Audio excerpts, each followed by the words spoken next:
Hello, Happy New Year to everyone. Happy New Year, Maria. How is your year Happy New going Year. so far? I've missed you, 2022? James. I've Oh, missed I've you. missed you It's too. been so long. I can't believe it. I Wow. So know. much has happened. We've had Christmas, we've had New Year, all sorts, haven't we? Brilliant. Yes, 2022 has started with a bang. Really? I'm scared to say it's going to go on. Last time I said that was January 2020 when I said it was going to be the best year ever. And you know what happened then, right? In Yeah. 2020. So I'm not going to say anything, but it started No, very well. good. And did you decide because I know we were talking at the end of last year, maybe it was the last show we did together about your word for 2022. Did you decide on your word for 2022?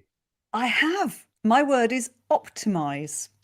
And let me explain what I Optimize. mean by Oh, that. So we've got lots of things in place in our business, lots of systems, lots of processes, lots of great content. And I want to optimize everything. Rather than bringing in new stuff, let's optimize how we use our CRM. Let's optimize how we use all the other bits of technology and software where we only probably use a fraction of what we can, and optimize our content. So optimize is my word.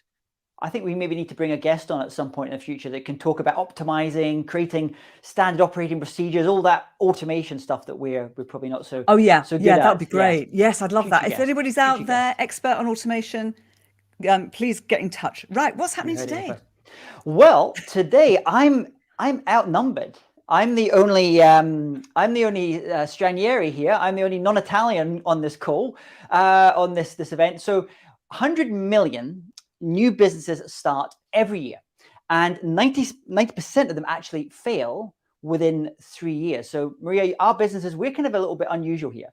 So how do we create these sustainable businesses that can survive and thrive in the toughest market conditions? That is what our guest will help us discover today. Simone Vincenzi is a multi-award winning serial entrepreneur and author who has helped people to launch more than 500 profitable businesses before he reached the age of 30. He writes for Forbes, Entrepreneur Magazine, and regularly features on TV and radio. Please welcome to Speaking Business TV, Simone Vincenzi. Hey, I'm just imagining the applause Hey. there. No. Yeah, applause. It's great. Yay. Hey. It's Simone, great being here. Simone. It's lovely to see you. It's lovely to see you. I have to tell you, actually, James, which you probably don't know, Simone was instrumental in helping me set up my podcast. He was incredibly generous, and he helped me with everything I needed to know to get set up. So my podcast, which has now been running for 3.5 years, Simone, right?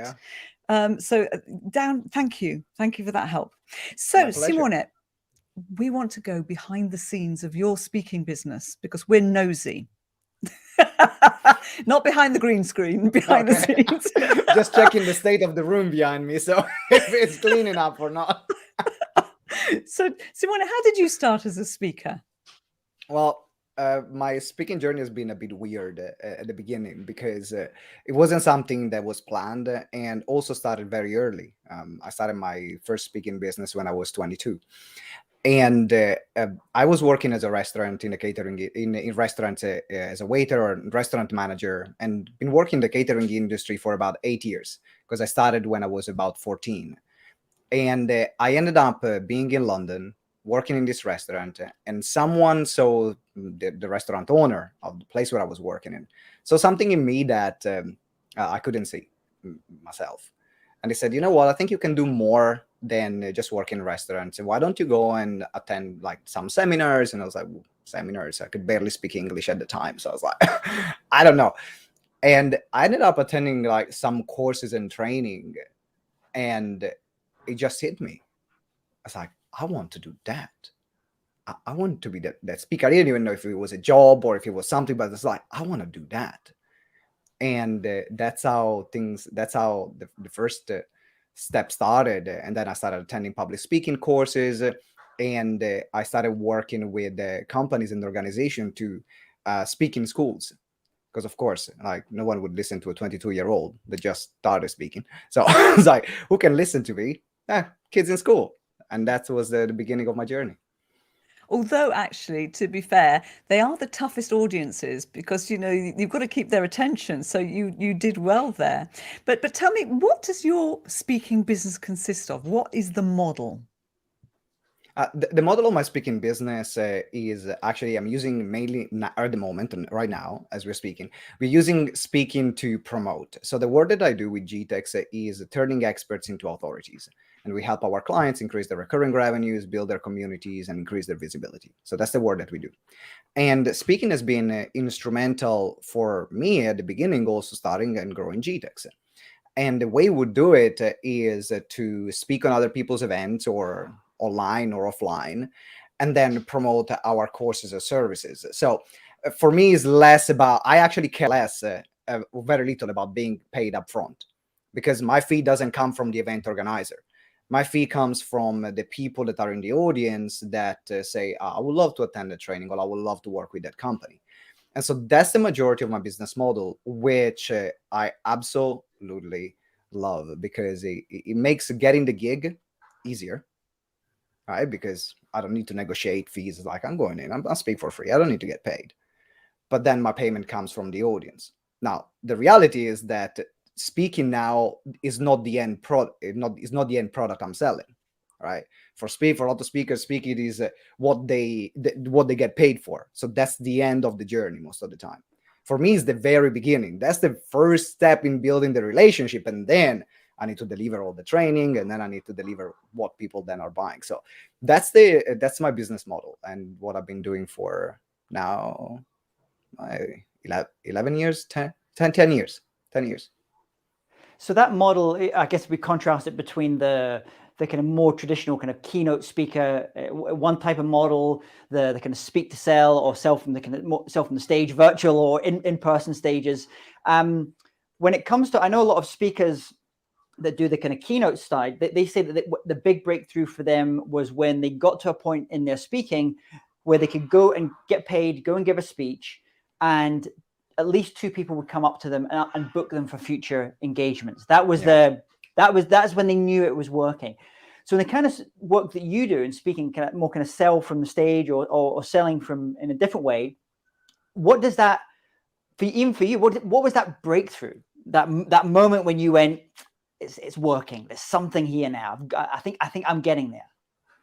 Well, there were three breakthroughs that I want to point out, and they were all really important, because I think that in the journey of every speaker, there are some pivotal moments, some key moments that either help you validate, is like, you know what, I might be going in the right direction, and I'm not, because I'm making things up. So maybe this is actually working. And then things that expand and consolidate what you've done. So the first pivotal moment was when I made my first sale. It was the first evening where we were selling like a mastermind for about £200 for the year. And we had 4 people buying it, and we made £800 in an evening.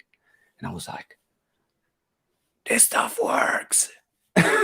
Now, bear in mind, we have already run like 20 events and sold nothing before that moment. So there was a lot of trial and error. I had to learn how to sell, because speaking to deliver some content and speaking to influence someone to buy a program is very different. There are two very different skill sets.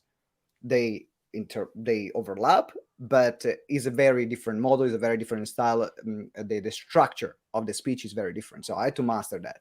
So the first breakthrough was when actually there was the first validation.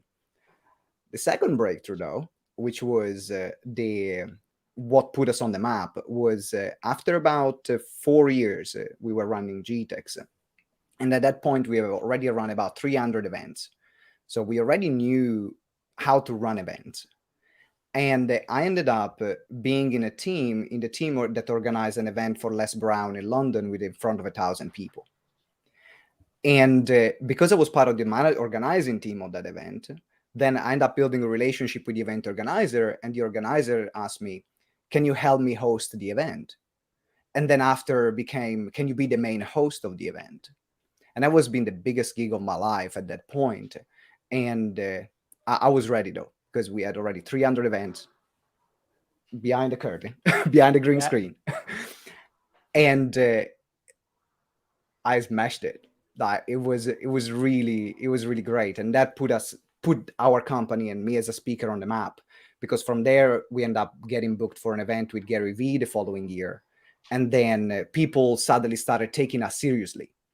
And that's the power of having a breakthrough gig like that. It's not that suddenly you become better than you were before. Now, you're still the same person, but people's perception about you is completely different. So instead of seeing like these two young boys trying to build a company or try to build an event company, people saw someone, oh, he's on the stage with Les Brown speaking in front of 1,000 people. So that was the second breakthrough. And then the third breakthrough, which validated, like, I love this business model. It's been the first day where I made £150,000 in one day. And that was sweet. That was sweet. I was like, man, this is my business model. Yeah. And this type of business model, I think the other thing that maybe speakers that don't do that kind of sell from the stage, we kind of, or kind of, especially I would say the more traditional kind of keynote speaker style, don't really have, maybe they have a book, but they don't have any other products. There's nothing else there apart from them, their brand, their expertise, their speech, and maybe a book. But something we also kind of look to in terms of like the kind of work that you do is that ability to also be earning when you're not on stages, either in person or virtual. So can you remember that moment when you woke up one morning and there was money coming into your bank account, your Stripe, your PayPal, whatever it was, and you didn't have to be up on a stage? I remember that very clearly. I remember that very clearly. One was the very first time where I set up like an online program to teach selling skills. I mean, the videos were horrible. If I look back, I don't want to even look back at them. They were horrible. But then I was selling them. I was like, I want to test it out. So I recorded those videos with a really bad camera, really bad microphone, not proud at all of that work. But it was the first starting point. I didn't know what I was doing. And I was selling them for $7. And I remember waking up one morning with the PayPal notification. It's like, you made $7. I was like, I made money while I slept. It was like, and those $7 actually were more meaningful than any other sales that I got later, because that was the validation that even with something like, imagine if I actually put some real good work around it, what could happen? Yeah. And then there was another moment where, I think for every speaker, it doesn't matter your business model. I'm a really big believer of having a mailing list, nurturing that mailing list. I've been sending an email a day for the past at least 7 years. I might have missed maybe like 10 days in 7 years of sending an email a day. And it pays off. It pays off because people are opening emails. People are buying through emails. And that's how you build a relationship with people. And so we made a few millions over the years with using this strategy and talking and really being present in people inboxes as well as on stage. Because even if people don't open those emails, a lot of them, they can see them. And that's reminders. That's brand. That's still branding. So you're still top of mind. So the moment that when they need your services, even if they've never opened an email, in their, like, after they subscribe, the moment that they need your services, if you've been consistent, they're going to buy from you instead of someone else. So that's why I'm a big believer of that.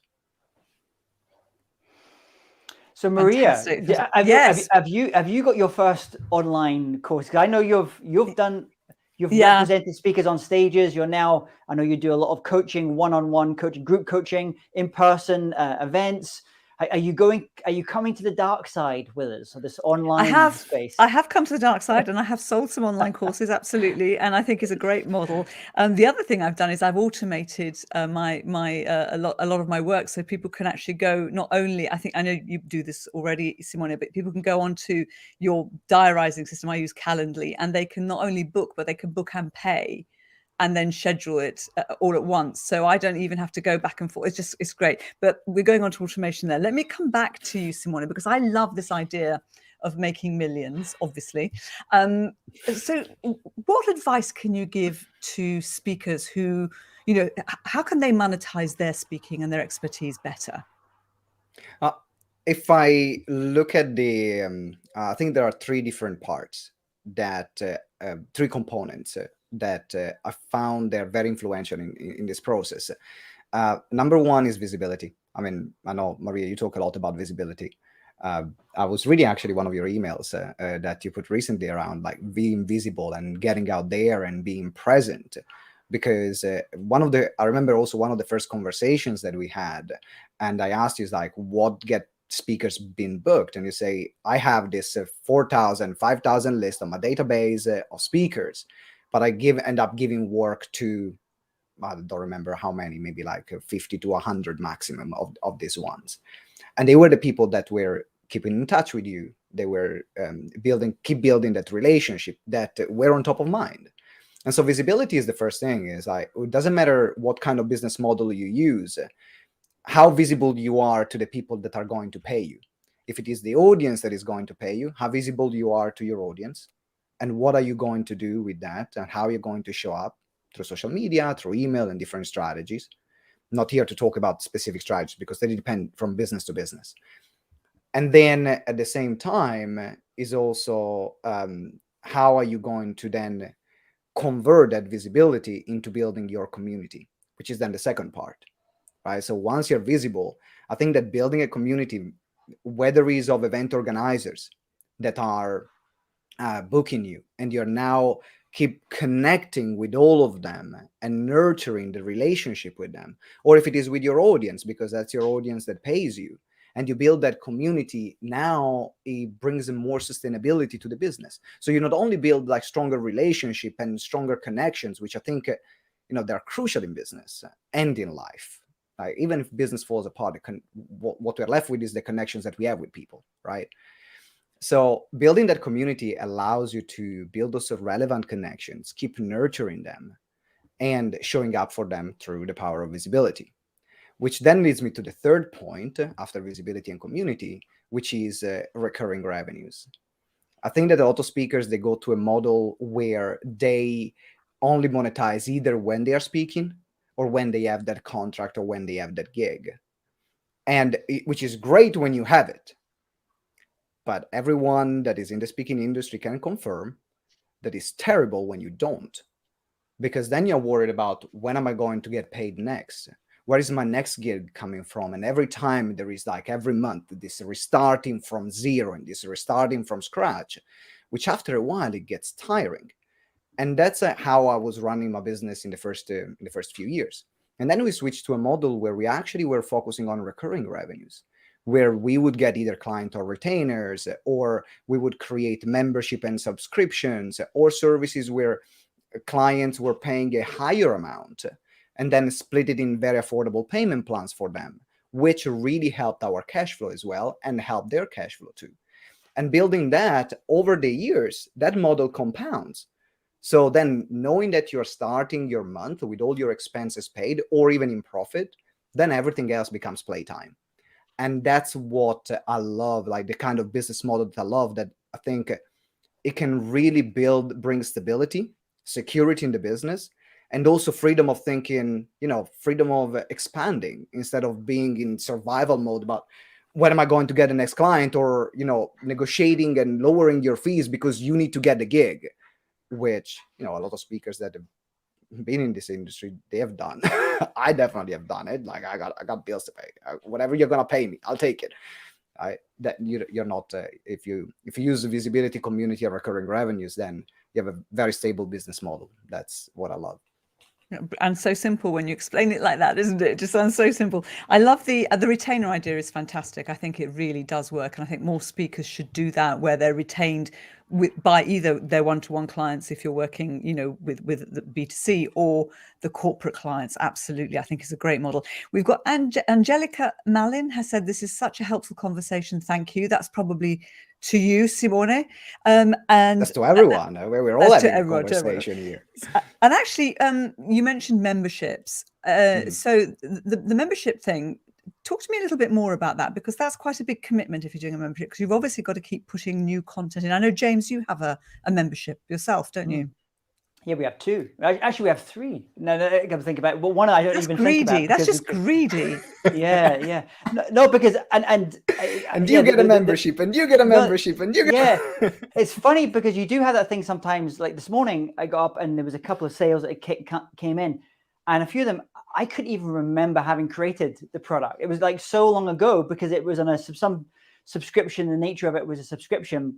And it's funny because Simone, as he's talking just now and sharing this, and so many memories, both good and bad, are flooding back to me of horrendous mistakes made. And so I know, like, we're talking a lot about profitability here, and so I've got to share this because why it's so important what Simone is talking about now with the membership is you're going to share with you just now, and subscriptions and continuity and ongoing. The reason I want to stress how important it is what he's saying is don't do what I did.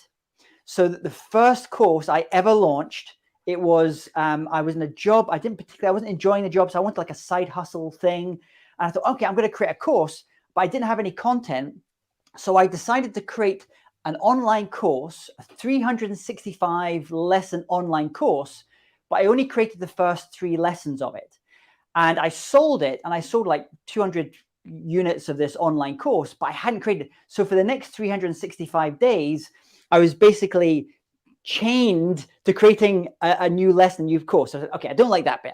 That's not very profitable because I sit and work out what it costs, the time and everything. It's not so good. The second one was doing launches, which are great. And you make all this money comes in very, very quickly. But the nature of a lot of the launches is that they're quite wearing on you mentally. And also you're giving very high percentages to affiliates. So actually, when you sit and look at the profitability at the end of it, it's like you might have made a big number, but at the time you sit and look at it, it's a much smaller number.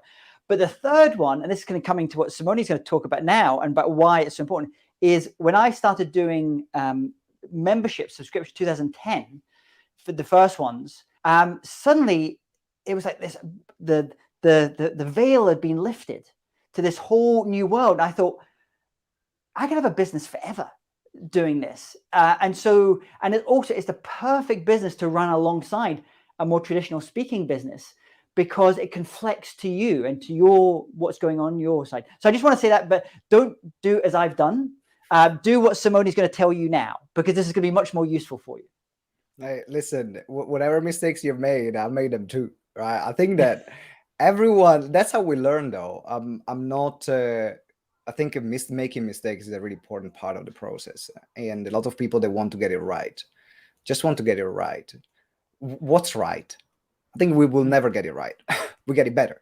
That's my personal belief and personal philosophy in doing anything. So that's how we learn. That's how we start. And without even like the first crappy video that I put out, I would not have the business that I have now.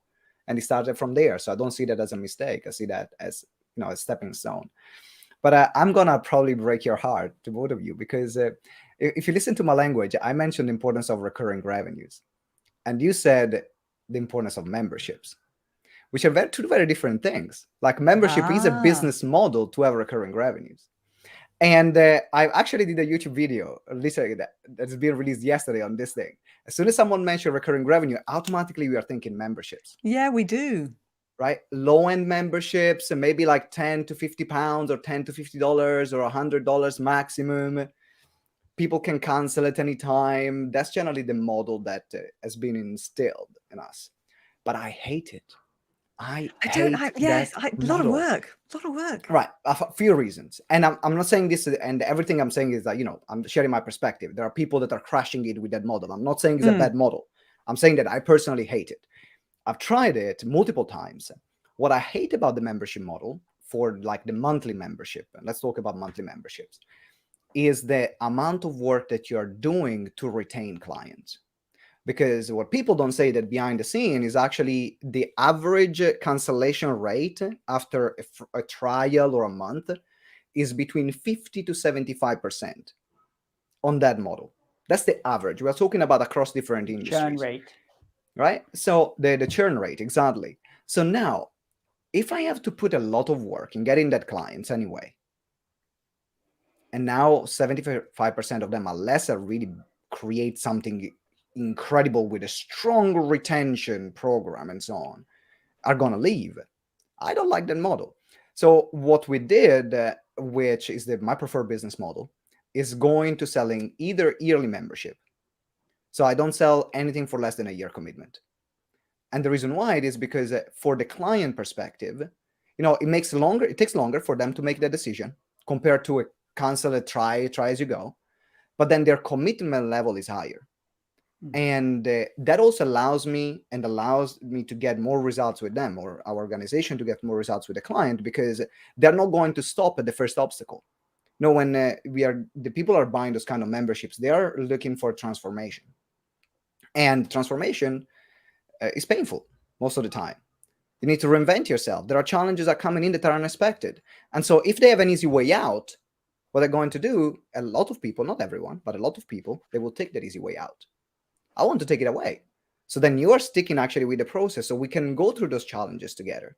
So my favorite business model is actually a higher ticket program, like a higher level of membership, where they get more support compared to a bunch of videos that they're never going to watch. And then they're going to pay anything between 100 to 500 a month for that kind of a level of support that they're going to get, and the minimum a year commitment. And I found that the results are way higher, the results of the clients that we get.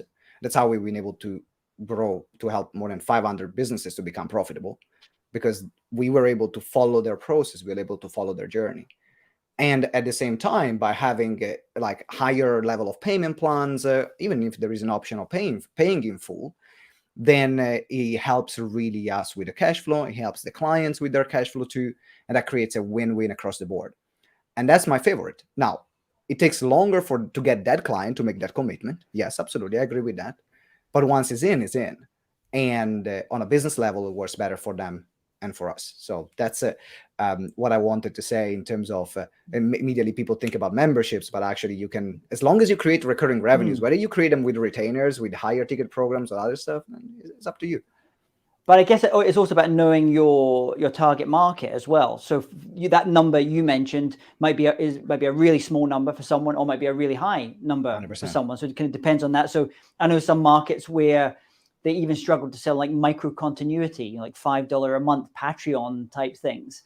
And then there's other ones, like if you're a NetJets subscriber, so you have private jets and things, these are much higher numbers, but because that's kind of what it is. That's the price of entry. I was always told, I don't know what your thoughts are in this, and Maria, I know you do coaching, but on that monthly amount, especially if it involves any individual kind of coaching side, it should be about the amount that someone pays for their mortgage every month. That was the kind of number that I was always kind of told to have in mind. So I don't know what the average mortgage is. We're all in the UK, and the average mortgage in the UK, was it £1,500 a month, or about $2,000 a month or something? So that was kind of number that I was always going to talk. I don't know what's your take. What's everyone's takes on how to kind of price those kind of continuity type programs? Do you want to get started, Maria, on this? Yeah, sure. For me, it's the outcomes. It's based on the outcomes. So I don't think and if the outcome is really high and the cost is really high, they're going to get it back. So I don't think it's based on, I wouldn't base it on the mortgage amount. So let's say for you, for example, if you can guarantee someone that working with you that they will get at least one $10,000 speaking engagement, for example, what percentage do you think it would be fair to take for giving that result, percentage wise? Well, the fact that they can do it again and again and again, you could charge 100%. I don't. But once I say to people, because people come to me, because I'm a former bureau owner, former agent, they'll say to me, sell me. And I say, well, no, I'm not going to do that, because if I'm selling you, it's like giving a man a fish so that he eats for the day. But I can teach you to fish, and then you eat every day. Because, why should I be the person you rely on? You should be self-sufficient. Simone, what's your take on the costs, on the amount? Good answer. Really good answer. No, that's my take on it, because pricing is there is that never-ending debate. And for those of you that are listening actually to the show, what I did, I licked my finger and put it in the air. If you're listening to the podcast, for those podcast listeners, for the podcast listeners that you couldn't see the video, I licked my finger, put it in the air, and then see where the wind blows. Reason why I did that is because there is the never-ending debate around how much should I price my program on my thing. Pricing on a service, like unless you're selling something physical where you have hard costs, right? Yeah, you're selling a product is different. You have a hard cost, you have delivery that you have to factor in, you have inventory and so on. But if you're selling a service, then it's a very personal journey as well, because it's not just how much is worth to the client, it's how much are you comfortable to charge as well. So there is an inner and an outer journey. And a lot of people, everyone can tell you, oh, you should price higher. Everyone can tell you, oh, I think you are too cheap. But the fact is that if you're not comfortable to pitch that number, you're never going to get that client, because people respond to how confident you're going to be. So when someone asks me how much shall I price, my default answer is, what's the highest number that you feel comfortable to charge now for this service? Pick that. What's the highest number that you feel comfortable to charge right now for this service? That if you are in front of that client, then you're 100% in your confidence, and actually you feel that is a great deal for them, but it's the highest one, because money consciousness expands. So right now it might be very small, but then the more reinforcing feedback you have about yourself, your sense of identity in the work that you do, the results that you provide for your clients, now also your value expands, your sense of value expands. So now you're increasing the price, and you're always congruent with yourself. So that's my take on it. Love that. Love that. So we're rapidly running out of time, because we could talk. Obviously, Italians can talk, can't Yes, we we? can. You and I, we get together. But you've given us so much value, and I'd love to take as much as I can out of you today.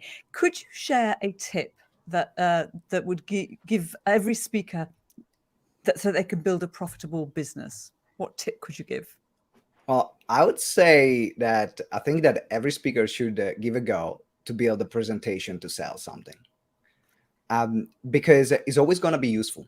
Like at the end of the day, you're always selling yourself, whether you're selling your services as a speaker, or you're selling a membership, or you're selling a book, or you're selling a set of programs. Then understanding how to speak to sell, I think, is one of the biggest skills that you can get as a speaker, because you're going to bring in your speaking training, your craft, you're going to bring into on the table, but understanding the structure and how to make an offer and how to get someone to buy, then it becomes, I think, your ticket to financial freedom, because you can use it in any other field. Like once you understand the dynamic on how to do it, then you can use it to sell your own products, or you can also offer that as a service to other companies, which I did, to sell their own products and be the face of that particular launch or that particular pitch. And now it expands automatically massively your opportunities. So understand how to create that particular presentation and the dynamics of it, and giving it a go, even if it is not your business model. Play with it, try. Like, just because my business model is not keynote speaking doesn't mean that I don't want to be trained to be a keynote speaker, because there might be a moment where I've been called to deliver a keynote, and I want to be ready for that moment. And it's part of my speaking repertoire. The more I can offer, the more I can deliver to people, the more chances I'm going to have to get booked, whether it's in one situation or another. So that will be my biggest piece of advice. If you're linking to monetization, learn how to speak to sell, because it's going to make a huge difference and give you a lot of freedom in the work that you do. Fantastic. I've actually been on one of Simone's courses where he taught that model, and it's really easy to follow. And you think, oh my goodness, it makes so much sense. And we applied it within that weekend, didn't we? We actually used it straight away. You helped us create it and use it, and it was very good.